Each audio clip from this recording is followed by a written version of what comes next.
10,000க்கும் மேற்பட்ட அதிமுகவினர் வந்து இவர் விஜயபாஸ்கர்கள் தலைமையில தேர்ந்திருக்காங்க. இல்ல இதுல வந்து முதல்ல தூய சக்தி என்பதை அவர்கள் எப்பொழுதும் மெயின்டைன் பண்ணணும்.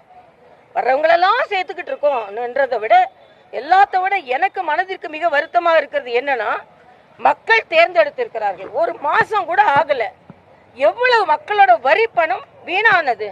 அதுல உடனே விஜயபாஸ்கர் போன்றவர்கள் எல்லாம் 80,000 ஓட்டுக்கு மேல வித்தியாசத்துல ஜெயிச்சவங்க மக்களின் அந்த எண்ணத்தை கொஞ்சம் கூட மதிக்காம உடனே நீங்க ராஜினாமா செய்துட்டு சுயநலத்திற்காக ராஜினாமா செய்கிறீர்கள் என்றால், சுயநலத்திற்காக ராஜினாமா செய்யும் சட்டமன்ற உறுப்பினர்களை ஜனநாயகத்தின் சார்ந்த மக்கள் மன்னிக்க மாட்டார்கள் என்பதான் எனது கருத்து.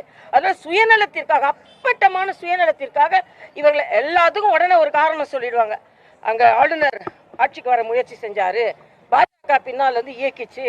உங்களோட சுயநலத்திற்கு நீங்கள் முடிவு செய்து விட்டு பாஜகவையோ மற்றவர்களையோ குறை சொல்வது எவ்வளவு நியாயம்? 50 கோடி ரூபாய் வந்து மூலமா பண்றதால அது பாஜக செயல்படுதுன்னு தகவல். நல்ல கதையா இருக்கு. பாஜகவுக்கு அப்படிப்பட்ட அவசியம் இல்லை. அப்படி பணத்தை கொடுத்து ஆட்சியை கவிழ்ப்பதை நான் வன்மையாக கண்டிக்கிறேன். அந்த முயற்சியை நான் வன்மையாக கண்டிக்கிறேன். இல்ல பாஜகவுக்கு எந்த பங்கும் இல்லை என்பதை நான் தெரிவித்துக் கொள்கிறேன். அண்ணாமலை வந்து அதிமுகவில் போறதுக்கான வாய்ப்பு இருக்கு.